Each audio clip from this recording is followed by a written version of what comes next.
Halo, assalamualaikum warahmatullahi wabarakatuh. Pada kesempatan kali ini saya ingin sedikit memberikan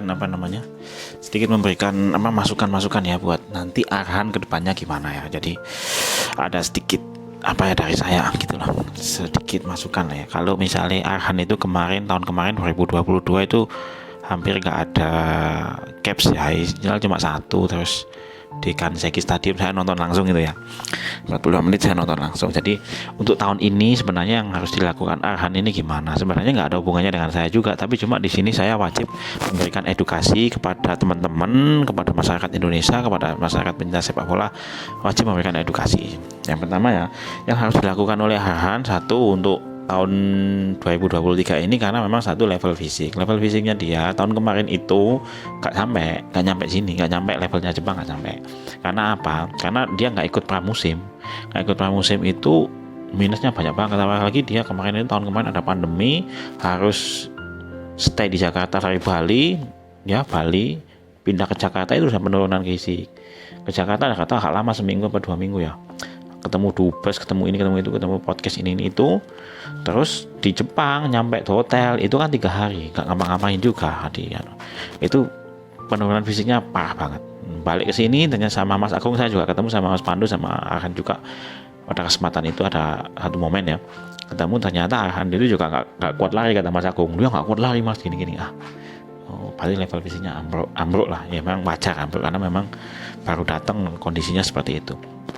Nah, terus yang di tahun 2023 ini apa sih sebenarnya yang harus dilakukan gitu. Jadi untuk tahun 2023 kalau menurut saya satu, level fisik itu harus dibenerin. Nah, kebetulan hari ini udah ikut training camp pertama di Shizuoka, di Tokino Sumiko ya namanya. Itu sudah ikut, dan dia sudah ikut pertandingan ya. Semoga aja level fisiknya menyamai dengan Jepang. Tapi menyamai dengan Jepang itu bukan worth it ya.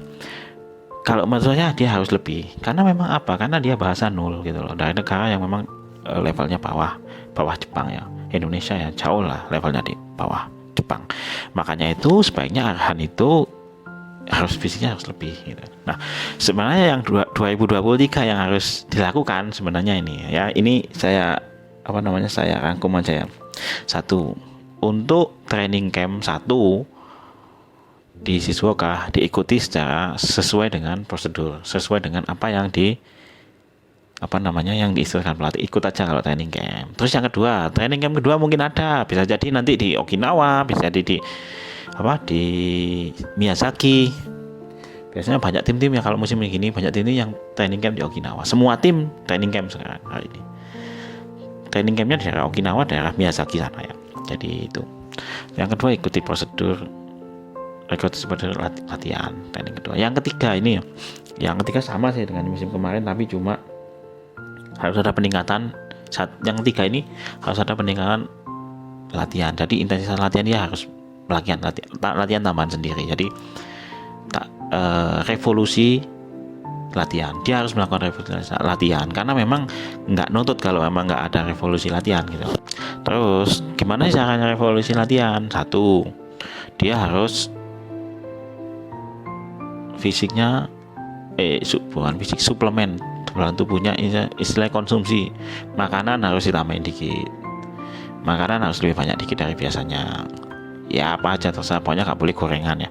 Terus yang kedua, minuman harus ditambahi, yang biasanya 3 liter ya 3 liter setengah, 4 liter ya 4 liter setengah, minuman harus ditambah. Itu harus ditambah lah minumannya harus air putih atau lemon tea atau Pocari Sweat, seperti itu. Nggak boleh minuman keruh seperti energen, sereal, minum makanan bergizi, itu nggak boleh. Terus apalagi yang nggak boleh ya kopi, ya susu yang kental, yang keruh itu nggak boleh. Pokoknya yang keruh itu nggak boleh ya. Terus yang berikutnya itu untuk minuman. Terus yang ketiga mungkin madu, suplemen yang harus dikonsumsi adalah madu murni banyak tapi cuma orangnya mau nggak tahu ya. Kalau madu benar-benar stamina pasti meningkat, sangat meningkat. Saya udah pernah kalau 5 tahun yang lalu. Nah itu. Terus revolusi makanan mungkin itu ya, mungkin nggak begitulah ya. Terus yang berikutnya revolusi latihan fisik, latihan tambahan. Ya sebenarnya yang harus dilakukan Arhan ini adalah latihan tambahan. Latihan tambahan seperti apa? Nah ini caranya ada. Setelah istilahnya makanan atau minuman tadi udah ditambahi ya porsinya ya, intensitas latihan pun harus ditambahi dengan cara latihan sendiri. Misalnya begini, kalau pemain Tokyo Verdy tiap pagi itu biasanya latihan misalnya berapa kali muter lapangan. Misalnya kalau pemain Tokyo Verdy itu cuma muter 10 kali muter lapangan, dia harus 15 sampai 17 kali muter lapangan. Jadi 50% lebih banyak. Jadi caranya gimana? Harus izin ke pelatih dulu. Saya mau latihan fisik sendiri. Disitulah fisik yang harus dinaikkan. Sebenarnya seperti itu.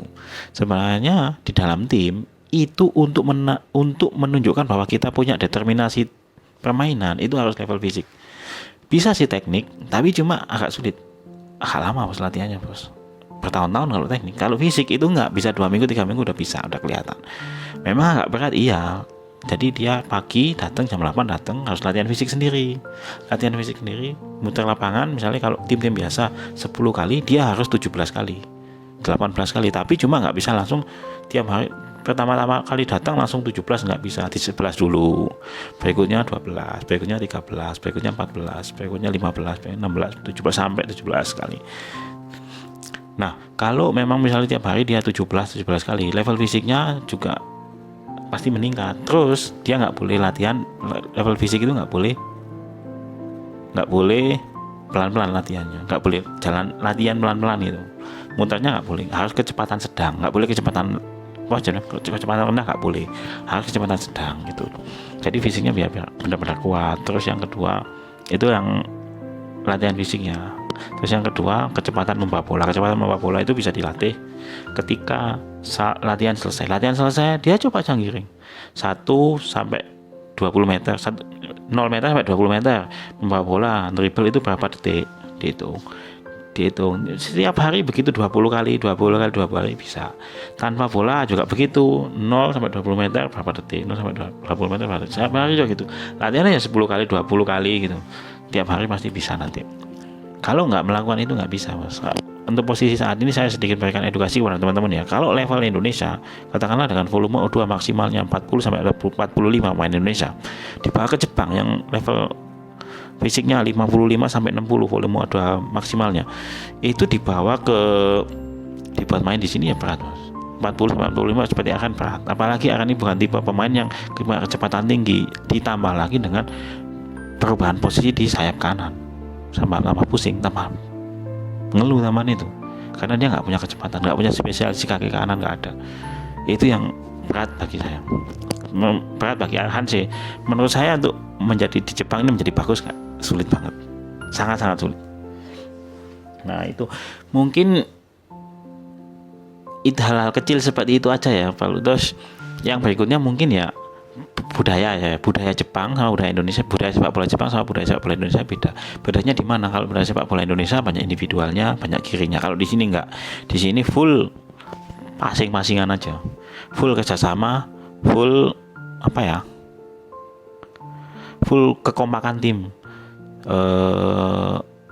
Kerjasama full. Kalau di Indonesia kan enggak. Indonesia masih banyak individualisnya. Terus yang berikutnya apa ya? Kemungkinan itu loh. Ada sedikit mungkin yang berbeda dari Indonesia yang namanya dribble bola. Dribble bola itu satu, kalau yang benar dribble bola itu adalah melihat ke atas 50%, melihat ke bawah 50%. Nah, kalau pemain Indonesia seperti Arhan ini, saya melihatnya bahwa 20% ke atas, 80% ke bawah. Harusnya nggak boleh begitu. Harusnya dribble bola itu kayak Asnawi itu nggak boleh, kurang begitu. Asnawi itu bagus, kecepatannya sangat bagus, tapi juga dia melihat ke bawah itu 80% ke bawah, 20% ke atas. Itu yang nggak benar. Itu yang kurang tepat, bukan nggak benar sih, kurang tepat ya. Nah, yang benar dribble dengan kecepatan sangat tinggi, tapi melihat ke atas 50% ke atas, 50% ke bawah, itu yang benar. Kayak Zinedine Zidane. Itu Zinedine Zidane kalau dribble bola 50% ke atas, 50% ke bawah. Tapi pemain-pemain Indonesia lihat